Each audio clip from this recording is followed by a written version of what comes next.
Joining me today, he is former UFC veteran, Mr. Yorgan Decastro. It is a pleasure to speak with you today. How are you doing today, my friends? Very good, my man. Nice for having me. Yeah, Appreciate yeah, it's a pleasure. So I believe you returned to CES August the 6th. It'll be your first return, and it's not your first of the year, if I'm not mistaken. So how excited are you to finally get back in there again? Very excited, man. My last fight did end the way I planned, and I want to get it back, man. I want to get it back as soon as possible, and I think this is the right time. Yeah, so throughout this, I believe it was the pandemic year, the UFC started releasing many fighters as they were trying to really shorten down the roster. So you weren't the only fighter to get cut, but coming back, is there kind of a chip on your shoulder, like, okay, I know what I have to do to get back there now that you're back on the regional scene? Absolutely, man. I did. I keep telling people, man, that everything happened for a reason. I think this is not bad for me. This actually is a good opportunity for me to grow as a fighter. I didn't really have time at local. After three fights, I was already in a contender series. Then I got signed by UFC at 4-0. So this is going to be my 10th professional fight. Uh, I think this is good for me, man. This is time to rebuild myself. I've been there before. I know what it takes to get there, and I just gonna grow and keep going. Exactly. So that is a big advantage. Like you said, you got into the UFC very early on in your career, but now that you have that experience, like I said, you know exactly what you have to do. But coming up, you have a very tough opponent. He has the most experience out of all the opponents you've faced thus far. So when his name came across, were you kind of like, okay, this is going to be a big step to show why I belong in the big leagues? Yeah. So when they give me his name, I just do a quick research and say, man, he got 35 professional fights, so more more than my last four opponents combined. Uh, Yeah.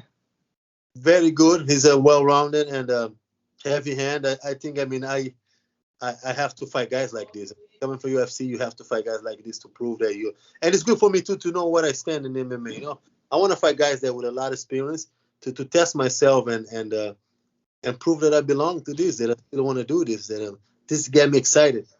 hmm Yeah, so like I mentioned early on, you actually won your first UFC fight, and then it was kind of a rougher road moving forward with those next three. So, what is something I guess you learned from that experience from those three UFC fights? There were some tough competition. For example, Greg Hardy. I know there was some tough scheduling for that one, as you guys were booked two times in a row, and then you finally got it done. But what is something you learned from that experience? Yeah, a lot of things happen backstage, back to lead it up to fights. People think it's just fight night. We get injured. The Greg Hardy one was a mess. We were supposed to fight in February, then they moved it to March. Then we were supposed to no, we were supposed to fight in March 28th. They moved it to April, hmm and then we move again to May. We end up fighting in May, I think so. So I probably wasn't. I mean, I was in good shape, but I probably should have fight. But it is what it is. The fight was good. Yeah, yeah. You are fight. You have to fight. Uh, the Carlos Felipe one, the same thing. I had a disc bulge in my back. I couldn't train for 3 weeks prior to the fight, but I signed. I have a mindset. If I sign a contract, I have to show up and fight.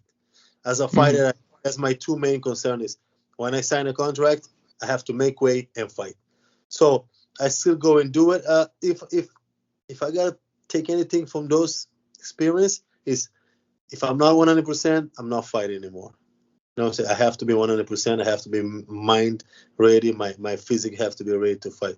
But this is like right now. It's like should have. That doesn't matter right now. I have to move forward. I have to fix what I did wrong, and I gotta keep going. Exactly, 100%. So the mind is something that is very important in the sport of MMA and sports in general. But with those three experiences that you had in the UFC, what did you actually change mentally moving forward for your return on August 6th? Man, I like I say, everybody. We have this talk all the time in the gym.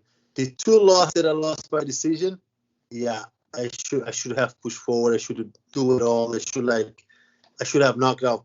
I mean, it is what it is. If you gotta hmm lose, get knocked out. My last fight, I have no regret, man. I did everything right. I trained 3 times a day. I come up with 2-6 like my coach asked.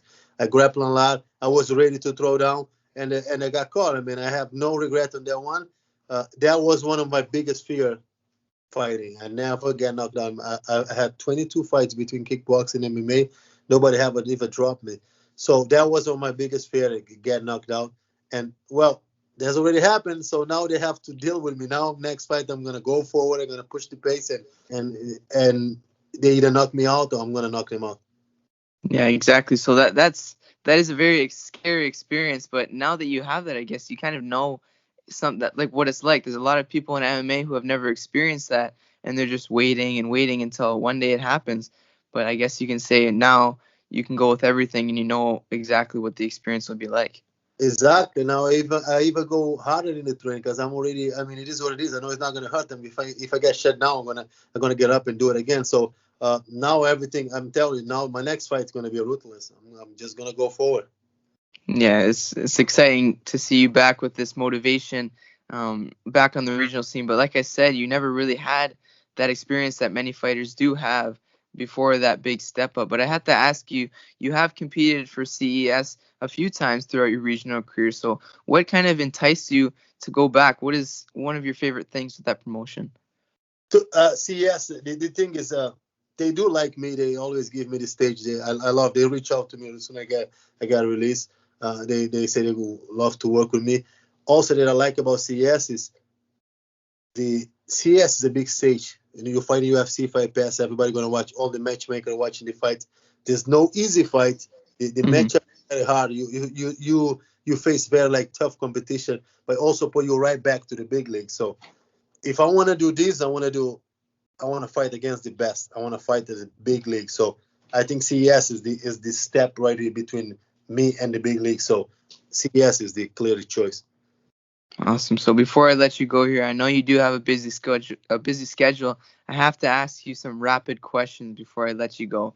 So I don't know if you've done this before exactly, but I'm gonna ask you some questions, and whatever pops up first in your mind, you gotta just say it. It doesn't have to be just one word. You can kind of explain it a little bit. But I got five for you, so whenever you're ready, if you gotta take a deep breath Okay. or whatever Let's you gotta do. go already. All right. I like the shirt, by the way. It You looks like? looks awesome. Alrighty. So as long as you can still hear me, right? Yeah. All right. So we're gonna start a little bit slow, and we're gonna pick it up by each question. So first question: what is your favorite day of the week and why? Sunday, because it's a lazy Sunday. lazy day. I don't do nothing. Perfect answer. Second one: you have to fill in the blank.